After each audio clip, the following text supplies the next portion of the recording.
हमें खुशी से जीने के लिए क्या चाहिए? हमें खुशी से जीने के लिए चाहिए अच्छा खाना पीना, अच्छी हवा, सनलाइट।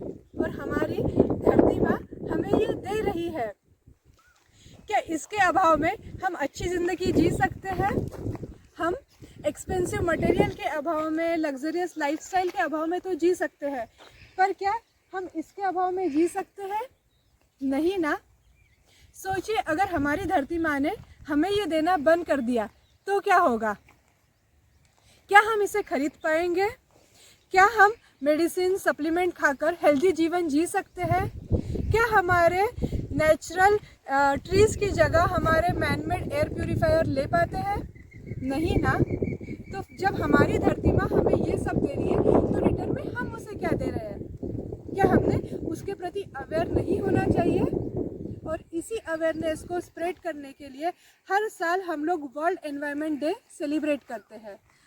और वर्ल्ड एनवायरनमेंट डे की इस साल की थीम है land restoration, desertification, drought resilience under the slogan our land our future. समझ लेते हैं इस थीम को, इसके साइड इफ़ेक्ट को, और इसको बचाने के लिए हम क्या कर सकते हैं। इन बातों को, हमारी धरती हमारा भविष्य, आखिर ये बताने की ज़रूरत क्या है?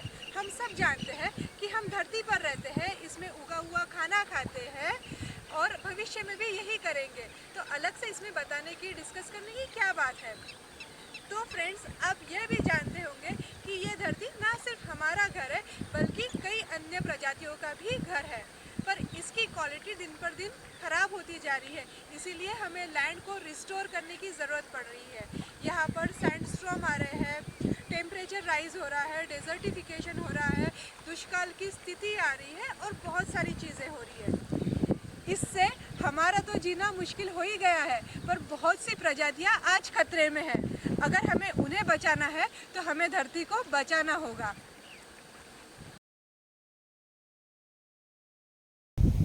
हमें हमारे मिट्टी को बचाना है। हमारी मिट्टी यह फालतू की, बेकार की धूल नहीं है। यह वो मिट्टी है जिसमें हमारा खाना उगता है, इसमें कई जीव रहते हैं। ये कार्बन डाइऑक्साइड को सोखने वाली है। ये ग्रीन हाउस गैसेस जो एटमॉस्फेयर के टेम्परेचर को बढ़ाती है उसे लॉक करने वाली है। तो ये मिट्टी कैसे होनी चाहिए? हेल्दी होनी चाहिए ना। पर हमारी कुछ एक्टिविटी की वजह से ये हेल्दी नहीं है, ये अपनी क्वालिटी को खो रही है। तो हमें उसे बचाना है, और उसे बचाने के लिए हमने ऑर्गेनिक कंपोस्ट यूज़ करना चाहिए, पोल्यूशन को कम करना चाहिए, प्रॉपर इरिगेशन टेक्निक को यूज़ करना है, जैसे कि ड्रिप इरिगेशन, मल्चिंग करना है, जिससे कि हम वाटर लेवल, मॉइस्चर लेवल को मेंटेन रख सकें और सूखा ना पड़े। और ऐसी बहुत सारी चीज़ें हैं जो हम हमारे सॉइल के लिए कर सकते हैं। और इसी बारे में अवेयरनेस स्प्रेड करने के लिए सद्गुरु जी ने तो सेव सॉइल करके मूवमेंट भी स्टार्ट किया है, तो हमने भी इसमें अपना कंट्रीब्यूशन देना चाहिए। हमारे धरती के खराब होने का एक बहुत बड़ा रीज़न है, वो है गलत तरह से की गई खेती बाड़ी। तो अगर हमें धरती को बचाना है तो हमें खेती बाड़ी के तरीकों को सुधारना होगा। हमें eco friendly fertiliser, pesticides use करने होंगे। हमें हमारा पुराना नॉलेज, जो हमें हमारा देसी नॉलेज है, उसे अपनाना चाहिए। पद्मश्री पुरस्कार से सम्मानित विदर्भ के सुभाष पालेकर ऐसी ही नैसर्गिक कृषि कर रहे हैं।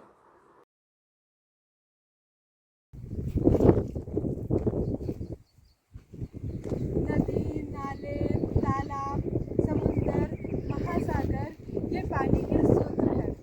ये हमें ना सिर्फ पानी देते हैं बल्कि हमारी ज़मीन को भी उपजाऊ बनाते हैं, हमें सूखे से बचाते हैं। यह कई अन्य प्राणियों के घर है, तो हमें इसे भी बचाना चाहिए। और इसके आजू बाजू में रहने वाले लोगों की ज़िंदगी भी इस पर निर्भर करती है, तो हमें इसे बचाना है, स्वच्छ रखना है और इनके स्रोत को और बढ़ाना है। इसमें कोई भी गंदगी, केमिकल्स नहीं डालने हैं, उस पर हमारा कंट्रोल होना चाहिए। हमें परागन को बचाना होगा। अगर आप गार्डनिंग करते हो तो आपने देखा होगा कि कई बार आपके फलों के सब्जियों के पेड़ों में फूल तो आ जाते हैं पर उसमें फल नहीं आ पाते। तो ऐसा क्यों होता है? ऐसा इसलिए होता है कि वहाँ परागण नहीं पहुँच पाते। मधुमक्खियाँ, तितलियाँ, पंछियाँ ये सब परागण है और इनकी संख्या दिन पर दिन कम होती जा रही है। सोचिए कि अगर ये नहीं रहे तो हमारे फल सब्जियाँ भी बहुत कम हो जाएगी और इससे हमारा अस्तित्व भी खतरे में आ जाएगा। तो अगर हमें इन्हें बचाना है तो पोल्यूशन को कम करना होगा। देसी रंगी बिरंगी फूल जो इन्हें अट्रैक्ट करते हैं उन्हें उगाना होगा। ऐसी जगह जहाँ पर ये पनपते हैं, ग्रो होते हैं, जैसे कि घास के मैदान, नदी, नाले, तालाब, जंगल, इन्हें भी बचाना होगा, मेंटेन रखना होगा। हार्मफुल फर्टिलाइज़र, पेस्टिसाइड को बंद करना होगा।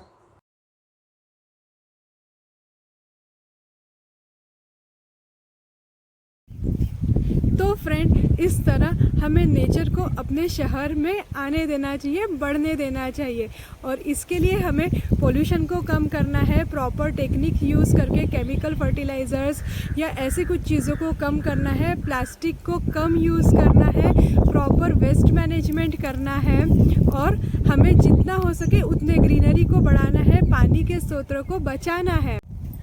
और ग्रीनरी को बढ़ाने के लिए हम वर्टिकल गार्डन भी लगा सकते हैं जहाँ पर कई पंछी और इंसेक्ट अपना बसेरा बना सकते हैं।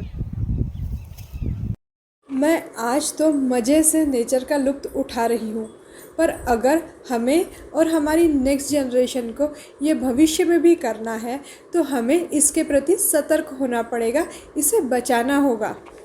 हम सबको अपनी रिस्पॉन्सिबिलिटी समझनी होगी, लेनी होगी।